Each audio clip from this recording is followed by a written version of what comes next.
aquaculture et viticulture, il existe des leviers qui permettent d'agir à l'échelle de l'exploitation. En premier lieu, le matériel végétal peut être une piste de diversification en cultivant des nouvelles espèces qui semblent désormais compatibles avec notre climat.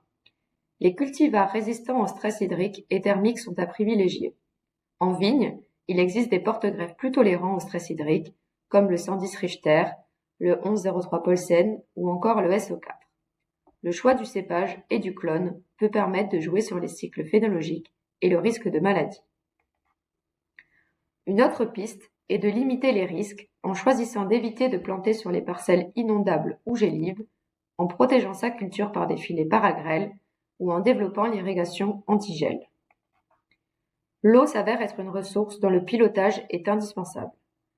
Aujourd'hui se développe l'irrigation en basse consommation, comme par exemple le goutte-à-goutte en viticulture. Le pilotage et la modulation des apports en fonction des besoins en s'équipant de stations météo et de sondes va permettre d'optimiser ces apports-là. Enfin, on peut agir sur le ruissellement en plantant selon les courbes de niveau.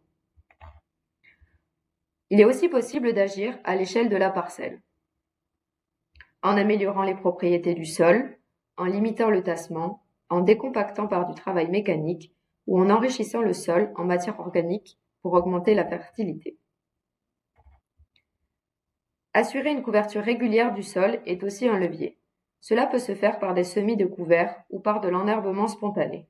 Sur les rangs, paillés par du miscanthus par exemple, et mulchés, va permettre de conserver l'humidité du sol. Limiter l'évapotranspiration est primordial. Aujourd'hui, des filets d'ombrage sont de plus en plus présents sur les parcelles. Intercaler des arbres entre les rangs ou dans les rangs va rajouter de l'ombre sur les parcelles. L'agrivoltaïsme commence aussi à se développer. Enfin, la conduite de la culture peut être optimisée en facilitant l'implantation par un bon travail du sol pour privilégier un bon enracinement des vignes, en réduisant l'échauffement ou en luttant contre les bioagresseurs émergents.